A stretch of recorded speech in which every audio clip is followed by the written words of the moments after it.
Assalamualaikum warahmatullahi wabarakatuh. Kembali lagi di channel Ring Stano BF Sukoharjo, channel yang membahas mengenai seputaran burung kicau mania ya, tentunya di murai batu. Nah, untuk kali ini saya ingin membahas mengenai bagaimana cara perawatan burung murai saat cuaca ekstrim seperti ini ya. Saat ini kan musim penghujan, musim anginnya lebat sekali dan musim dingin. Nah, di Desember semacam ini ya. Jadi jangan kemana-mana, tetap simak terus video saya sampai akhir, jangan di skip nanti karena banyak manfaat-manfaat atau informasi-informasi yang ada di video ini. Oke.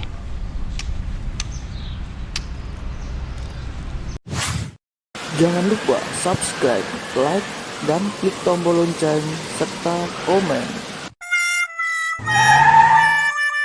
Musim penghujan di bulan Desember ini di akhir tahun ya, musimnya itu atau cuacanya itu sangat ekstrim. Nah, bagaimana kita merawat burung kesayangan kita, burung murai, bagi yang penghobi ataupun penangkar. Nah, itu kita harus tetap waspada dalam arti bagaimana kita merawat burung murai itu agar tetap fit yang ada di gantangan, dan supaya burung kita itu tetap produksi dan tidak gampang mati trotolannya untuk para penangkar. Nah, kita bahas di penangkar burung murai dulu ya. Karena cuaca semacam ini seringkali banyak trotolan itu yang mudah mati. Nah, itu karena apa? Cuaca semacam ini dingin. Nah, itu bagaimana cara kita mensiasati supaya trotolan-trotolan kita itu kuat dengan cuaca ekstrim. Nah, kita bahas di bagian induknya dulu atau di bagian kandang ternaknya dulu ya. Untuk indukannya di musim dingin atau di musim penghujan, musim dingin di bulan Desember ini sepertinya itu malah menjadi musim panennya para peternak. Karena musim dingin atau musim penghujan itu burung murai banyak yang bertelur atau produksi. Nah, karena apa? Karena birahi burung murai itu walaupun di kandang ternak atau di hutan itu, burung murai itu birahinya naik dengan sendirinya. Seperti kita ibaratnya juga manusia, kalaupun musim dingin itu ibaratnya birahi-birahi itu tetap naik. Nah, tapi tidak lupa dalam penanganannya, dalam arti kita perawatannya.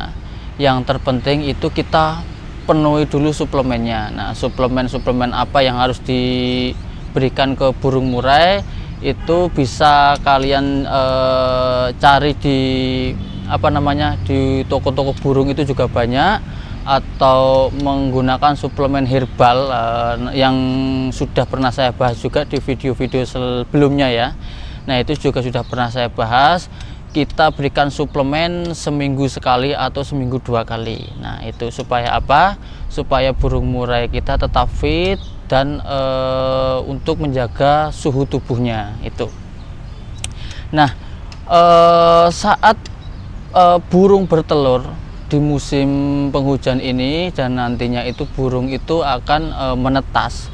Nah, di sisi lain kita harus juga mensiasati bagaimana caranya agar trotolan murai batu itu tidak mudah mati. Karena apa? Karena cuaca yang sangat ekstrim atau dingin ini membuat burung kita itu bulunya mengembang. Nah, itu kita siasati selama burung itu sudah menetas atau trotolan sudah menetas itu, usahakan full memakai lampu pijar ya. Jadi untuk penghangat dari burung murai tersebut atau trotolan murai yang kita panen dari tangkaran. Nah, itu kalaupun loloh induk ya, kalaupun loloh induk yang tentunya burung itu di kandang ternak, usahakan yang pertama itu kandang, usahakan kandang itu bersih dulu, dan usahakan juga di dasar kandangnya itu kering. Nah, berbeda kalau di musim kemarau. Kalau di musim kemarau boleh kita basahi dasarnya, tapi kalau saat musim penghujan usahakan yang bawah itu kering. Karena apa? Kalau ibaratnya basah dan menimbun terus-menerus basah, menimbun kotoran, dan itu akan menyebabkan penyakit. Nah, itu ya, otomatis jangkrik atau ulat yang jatuh di dasar kandang yang ibaratnya basah, lembab dan bercampur dengan kotoran. Nah, itu akan menyebabkan penyakit itu.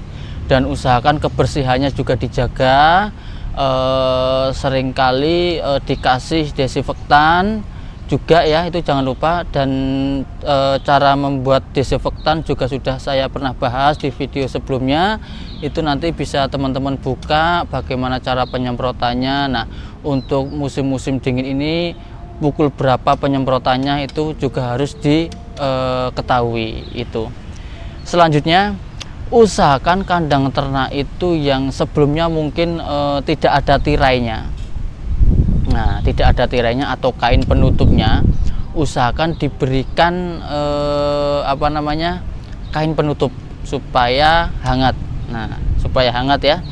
Dan jangan lupa, sebenarnya bagus juga dikasih lampu pijar di dalam kandang ternak. Tapi pada musim penghujan semacam ini nanti juga akan mengakibatkan kefatalan yang intinya berakibat fatal, dalam arti nanti banyak akan serangga-serangga yang datang. Nah, serangga-serangga itu mungkin entah itu kaper ataupun yang lain, kita kan nggak tahu juga di kandang.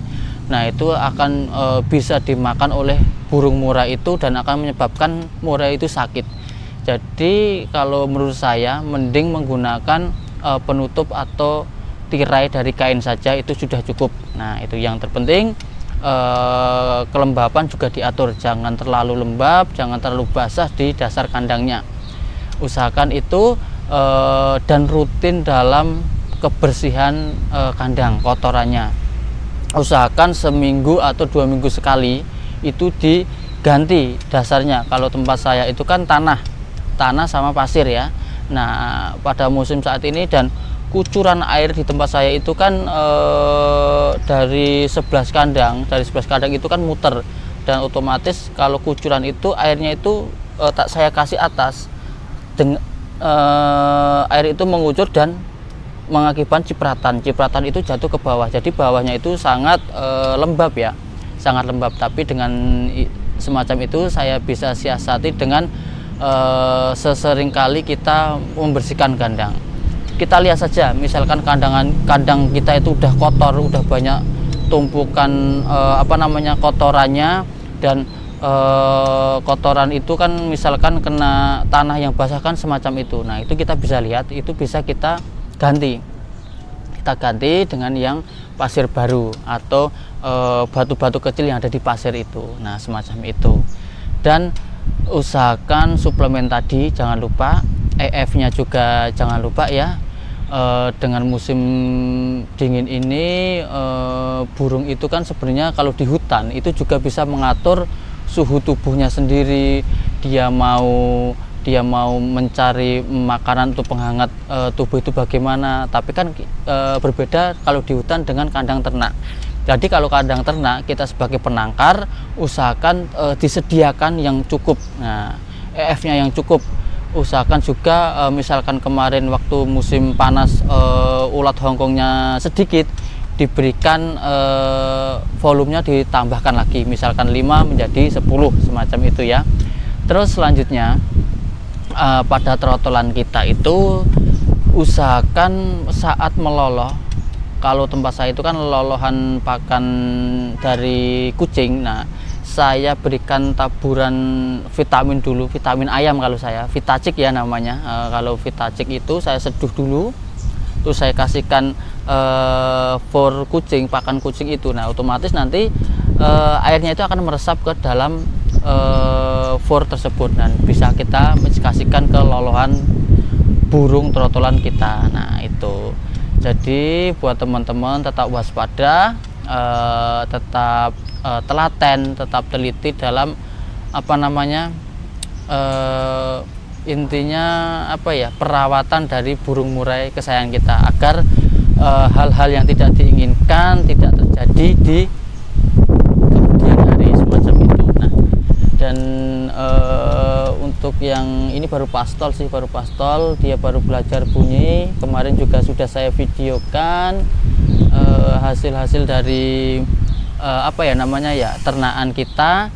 Buat teman-teman yang ibaratnya yang menginginkan hasil dari Ringstone OBF, bisa pesan atau bisa WA nanti di sini ya, seperti biasa WA ada di sini, bisa menghubungi WA saya atau menghubungi by telepon, atau bisa datang ke rumah sambil ngopi, sambil kita sharing masalah dunia burung. Nah itu ya, kalau teman-teman berkenan silahkan datang ke rumah. Kalau yang dekat, kalau yang jauh bisa saya kirim seperti uploadan yang lalu. Kalau jalur kereta bisa saya kirim pakai lewat jalur kereta.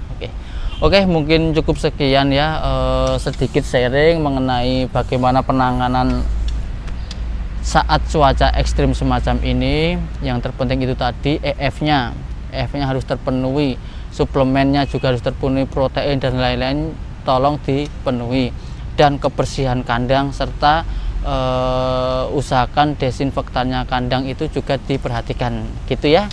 Cukup sekian dari saya, kurang lebihnya saya mohon maaf. Dari Sukoharjo, salam lestari, salam ternak, tetap semangat, jangan putus asa. Akhirul kalam, wassalamualaikum warahmatullahi wabarakatuh.